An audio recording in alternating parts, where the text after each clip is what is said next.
አንተ ሻወር ወሰድ ይበናል። በቃ እሺ ችግር የለም። አረፍና ፏብዬ ነው ተጠብቀ። ታዋቂው ጋዜጠኛ በዚህ መንገድ እጅ ከፍንጅ መያዙ የማህበራዊ ሚዲያ መነጋገሪያ አጀንዳ ሆኗል። ከሚዲያ ስራው ርቆ የነበረው ጋዜጠኛ ከወራት በፊት መታመሙን በሚገልጽ አካላዊ ገጽታ ብቅ ብሎ ነበር። ሚዲያ ላይ ከመውጣቱ በፊት ስለመታመሙም በብዙ ሲወራ መቆየቱ ይታወሳል። ከረጅም መጥፋት በኋላ ወደ ሚዲያ ብቅ ባለበት ወቅት ብዙዎች በገጠመው ነገር ሲጨነቁለት እንደነበር ይታወቃል። ሶፎንያስ ከባድ ችግር ውስጥ መሆኑ ከአካላዊ ገጽታው የተረዱ ሰዎች ድጋፍና እገዛ ያስፈልጓል በሚል ሀሳብ አስተያየታቸውን ከማጋራት ባለፈ ገንዘብ እንዲሰበሰብለት ያደረጉ ሰዎችም ጭምር እንደነበሩ እናስታውሳለን። ታዲያ በዚህ ወቅት ሶፎንያስ ከቅርብ ጓደኞቹ ሳይቀር ባልተገባ ተግባር ውስጥ እንደነበር የተለያዩ መረጃዎችን ሲያጋሩ ቆይተዋል። አንዳንዶች ደግሞ የጋዜጠኛውን ስም ለማጠልሸት ሆን ተብሎ የተደረገ ነው በሚል ሲከላከሉለት እንደነበር እናስታውሳለን።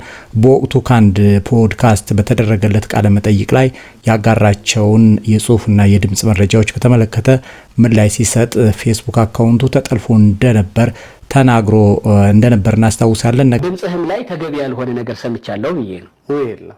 ነገር ግን በወቅቱ ያስተላለፈውን ጉዳይ ውድቅ የሚያደርግ መረጃ ሰሞኑን በአዳማ ከተማ እጅ ከፍንጅ መያዙ እያነጋገረ ነው። የቪዲዮ ማስረጃ ተለቆበታል፣ ቀርቦበታል።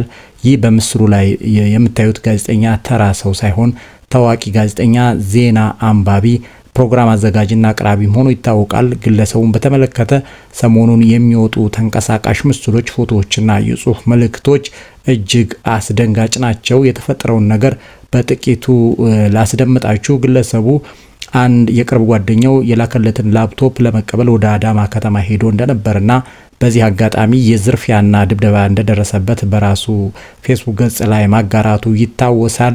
ጋዜጠኛው ያጋራውን የመረጃ ይዘት ለማጋራት ያክል ከሰዓታት በኋላ ጋዜጠኛው ከውጭ ሀገር የተላከለትን ላፕቶፕ ለማምጣት ወደ አዳማ ተሂዶ በደረሰበት በማያውቃቸው ሰዎች በደረሰበት ዝርፊያና ድብደባ ችግር ውስጥ እንደገባን የሚገልጽ መረጃ በራሱ የፌስቡክ ገጽ ላይ ያጋራው የጽሁፍ መልእክት ያመለክታል።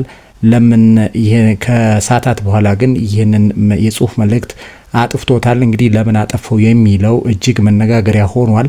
ጋዜጠኛው አደረገው የተባለው ጉዳይ በማህበራዊ ሚዲያ ላይ በስፋት ሲዘዋወር ካየ በኋላ ያጋራውን የጽሁፍ መልእክት በማጥፋት አሁን ራሱን ለማስተካከል ለማከም ጸበል ገብቻለሁ የሚል ጽሁፍ መልእክት እንዳጋራ መረጃዎች እየወጡ ነው። ከወራት በፊት ጋዜጠኛው በእግረኛው ፖድካስት ላይ ቀርቦ ተክለሃይማኖት አዳነ በጠየቀው ጥያቄ ብዙ ሰዎች የስድብ ውርጅብኝ ሲያወርዱበት ነበር። በዚህ ቃለ መጠይቅ ላይ ጋዜጠኛው ለሶፎንያስ በሰነዘራቸው መጠይቆች ከባድ ትችትና ነቀፌታ አቅርቦበት ነበር። ይህ ቃለ መጠይቅ ብዙዎችን ያስቆጣና ፖድካስቱን አንሰብስክራይብ ከማድረግ ባለፈ አንከታተልም ያሉ ሰዎችም በርካቶች ነበሩ።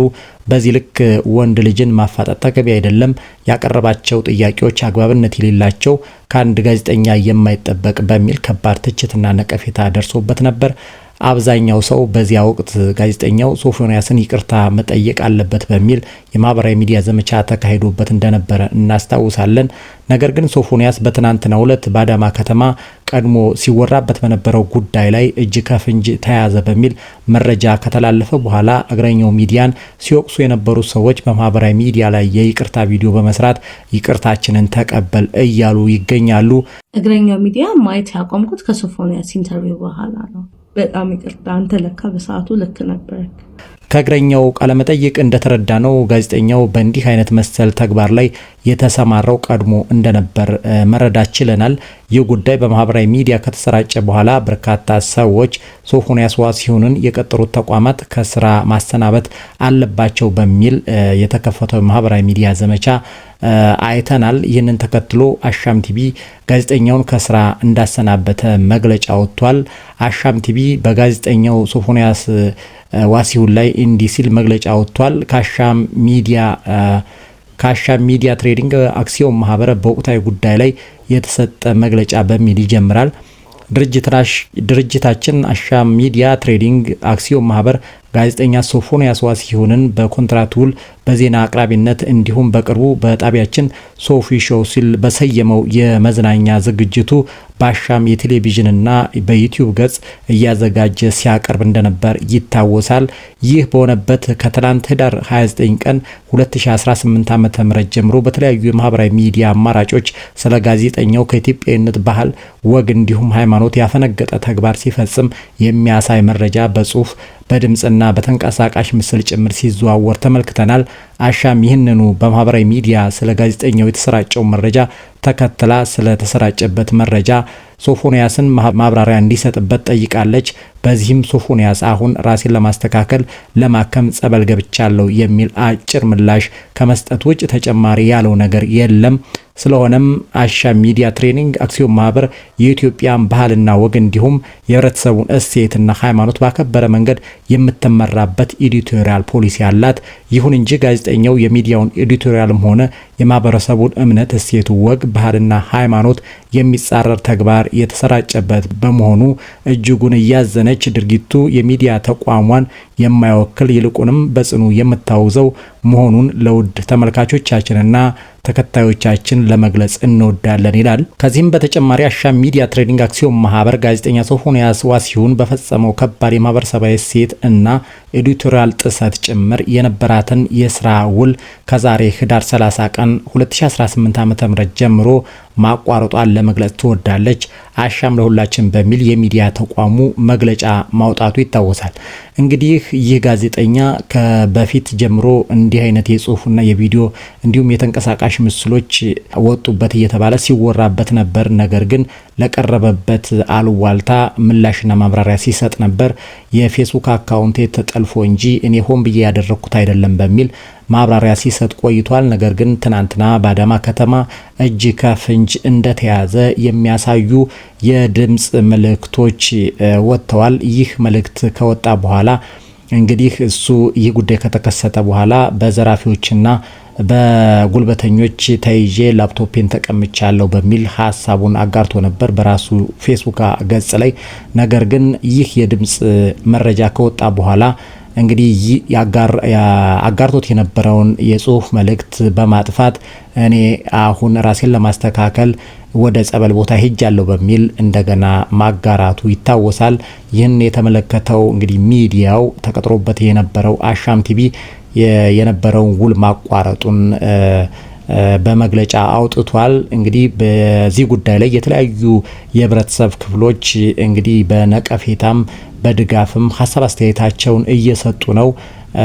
በርከት ያሉ ሰዎች ይህ ጉዳይ ሊሆን አይገባም፣ በልጆቻችን ላይ እንዲሆን ስለማንፈልግ በልጁ ላይ እርምጃ መወሰድ አለበት፣ መንግስት ተከታትሎ ይህን ጉዳይ ማስፈጸምና ልጁን ለፍርድ ለህግ ማቅረብ አለበት የሚሉ በርከት ብለው ተደምጠዋል።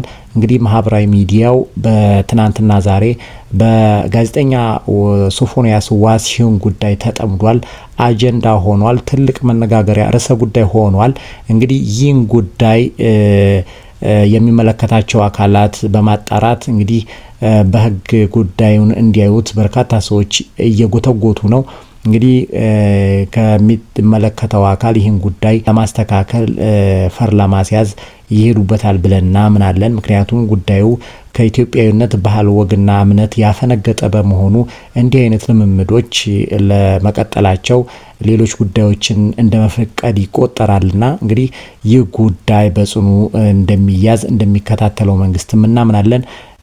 ተግባሩ ግን በጣም አሳፋሪ ሊሆን የማይገባውና ከእንደዚህ አይነት ጉዳዮች ማንኛውም ሰው መራቅ እንዳለበት ብዙ ሰዎች ሀሳብ አስተያየታቸውን እያጋሩ ነው። ይሄ ልምምድ በጣም እጅግ የሚያሳፍር የሚያስጠላ የማይሆንና ከኛ ባህልና ወግ ሃይማኖት ጋር የማይሄድ በመሆኑ እንግዲህ ሁላችንም ልንታገለው ይገባል የሚል እምነት አለኝ። እንግዲህ የነበረን ሀሳብ አስተያየት ይህን ይመስል ነበር። እናንተ የተመቻችሁን ማለት የምትፈልጉትን ነገር ሀሳብ አስተያየታችሁን ኮሜንት መስጫ ሳጥኑ ላይ ማስቀመጥ ትችላላችሁ። እንግዲህ ይህ መረጃ ለብዙ ሰዎች እንዲደርስ ከፈለጋችሁ ሀሳቡን ላይክ በማድረግ ጀምሩ። ላለው የነበረን ቆይታ ይህን ይመስል ነበር። ቻው ቻው።